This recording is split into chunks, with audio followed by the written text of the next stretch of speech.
আসসালামু আলাইকুম রহমতুল্লাহি ওয়া বারাকাতুহু। সুপ্রিয় ভিউয়ার্স, শাহিন সার্চ টিউটোরিয়াল পয়েন্টের পক্ষ থেকে আপনাদের সবাইকে স্বাগতম জানাচ্ছি। আজকে নতুন একটি টিউটোরিয়াল নিয়ে আপনাদের সামনে হাজির হয়েছি। তা হলো অনেকের ল্যাপটপ নাই, অনেকের ডেস্কটপ আছে, কিন্তু ডেস্কটপে কিভাবে মোবাইল দ্বারা ওয়েবক্যাম বানানো যায় সেই একটি পদ্ধতি কলাকৌশল নিয়ে হাজির হয়েছি। একটা ল্যাপটপ কিনতে অনেক টাকার দরকার হয়। অনেকেই আছেন যাদের ল্যাপটপ কেনার সামর্থ্য নেই, কিন্তু ডেস্কটপ আছে। ডেস্কটপের জন্য আবার ওয়েবক্যাম কেনাটা অনেকটা বাড়তি ঝামেলা এবং অনেক টাকা পয়সা দরকার। সেক্ষেত্রে একটি অ্যান্ড্রয়েড ফোন থাকলে, মোবাইল থাকলে আসলে অ্যান্ড্রয়েড ফোনকেই ওয়েবক্যাম হিসেবে কাজে লাগানো সম্ভব। চলুন তাহলে আমরা কিভাবে অ্যান্ড্রয়েড ফোনকে ওয়েব ক্যামেরা হিসেবে আমরা ডেস্কটপে কাজে লাগাতে পারি এবং আমাদের যে দৈনন্দিন যে কার্যাবলীগুলো, বিশেষ করে ছাত্রছাত্রী বা টিচাররা অনেকেই অনলাইনে এখন ক্লাস নিতে যাচ্ছে। ছাত্রছাত্রীর ক্লাসে উপস্থিত হতে হলে যেমন ওয়েব ক্যামের দরকার আছে, তেমনিভাবে টিচারকেও ওয়েব ক্যামের মাধ্যমেই সাধারণত অনলাইনে ক্লাস নেওয়া জরুরি হয়ে পড়ে। চলুন তাহলে আমরা সেই কলা কৌশলটা নিয়ে একটু আলোচনা করব। তার আগে বিনীতভাবে আপনাদের অনুরোধ করতেই পারি যে সেটা হলো, আমার চ্যানেলে যারা নতুন এসেছেন তারা সাবস্ক্রাইব করবেন, কমেন্ট করবেন এবং লাইক করবেন, শেয়ার করবেন। ধন্যবাদ। চলুন তাহলে এগিয়ে যাই।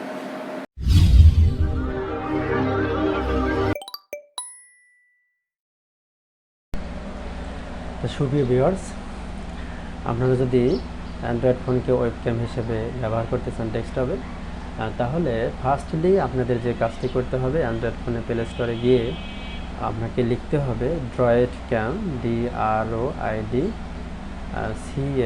ড্রয়েড ক্যাম লিখে সার্চ দিলেই আপনাদের সেখানে ড্রয়েড ক্যাম ভার্সন 2.7 বিটের একটি ভার্সন চলে আসবে। সেটা যদি আপনি ইনস্টল করে নেন তাহলে মোবাইল ফোনে ইনস্টল হয়ে যাবে। এছাড়াই তেমনিভাবেই ডেস্কটপে কিন্তু আপনি ফায়ারফক্স বা গুগল ক্রোম যে ব্রাউজার ইউজ করেন না কেন, সেখানে গিয়ে সার্চ যে বার আছে সেখানে লিখতে হবে যে download DroidCam for XP। যদি কেউ XP ব্যবহার করেন, যদি কেউ উইন্ডোজ 7 ব্যবহার করেন তাহলে Windows 7, download DroidCam for Windows 10 এটা লিখে সার্চ দিবেন। তবে আরেকটি বিষয় খেয়াল রাখবেন যে অপারেটিং সিস্টেমটা 30 বিট আর 2 বিট। তবে অপারেটিং সিস্টেমটা এখানে তেমন একটা সমস্যা করবে না, যে কোনো অপারেটিং সিস্টেমে এটা ব্যবহার করা যায়। তো এটা লেখার পরে সেটাকে আপনি ডাউনলোড করবেন এবং সেটা সেট আপ করে নেবেন। ডাউনলোডকৃত ফাইলকে যদি আপনি ডাবল ক্লিক করেন তাহলে কিন্তু সেখানে সেটা সেট হবে নেক্সট এবং কিছু লাইসেন্স তাদের সাথে সাথে অ্যাকসেপ্ট করেন কিনা সেটা অ্যাকসেপ্টেন্স দিয়ে সর্বশেষে এসে ফিনিশ লিখতে হবে। ফিনিশে ক্লিক করার পরে কিন্তু সেটা আপনার ডেস্কটপে সেটা ইনস্টল হয়ে যাবে। আমি এখন আপনাদের সামনে যেটা ব্যবহার করছি এটাও কিন্তু আমার মোবাইল ফোনকে ওয়েবক্যাম হিসেবে ব্যবহার করেছি এবং ডেস্কটপটাকে সেটা সেট আপ করে নিয়েছি এবং অলরেডি আমার ফোনে এবং ডেস্কটপে সেট আপ করা আছে জন্যই কিন্তু আমি এটা ব্যবহার করতে পারছি। তো এরপরে যে আপনাদের একটু দেখাই একটু ক্লোজ করছি। আমি এখানে যেহেতু ডেস্কটপে এটা ইনস্টল করা আছে, আমি এটাকে ক্লিক করার পরে দেখবেন যে এই ধরনের একটা ইন্টারফেস চলে আসবে। এখানে আমি যেহেতু ওয়াইফাই ব্যবহার করছি যার কারণে ওয়াইফাইটাকে এখানে সিলেক্ট করা আছে। আর যদি আপনাদের ওয়াইফাই না থাকে তাহলে এখানে ইউএসবি কানেক্ট যেটা আছে সেটাকে ক্লিক করবেন এবং সেখানে আপনি সেট আপ হয়ে যাবে। তা আমার এখানে দেখতে পাচ্ছেন যে ডিভাইস আইপি, এটা হচ্ছে ইন্টারনেট যারা সংযোগ দিয়েছেন তাদের একটা ডিভাইস আইপি। ড্রয়েড ক্যাম পোর্টও এখানে দেওয়া আছে। ভিডিও অডিওতে এখানে ক্লিক করতে হবে বা অনেক সময় এটা সিলেক্ট করাই থাকে।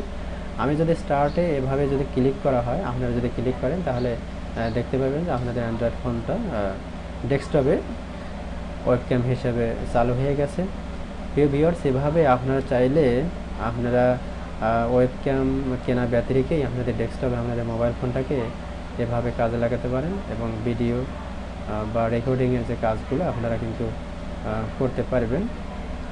তো ধন্যবাদ ভিউয়ার্স। যদি আমার এই টিউটোরিয়ালটা ভালো লাগে, আপনাদের কিছুটা উপকার হয়, তাহলে অবশ্যই এটাকে সাবস্ক্রাইব করবেন, লাইক করবেন, শেয়ার করবেন আর আপনাদের মতামতটা জানাবেন।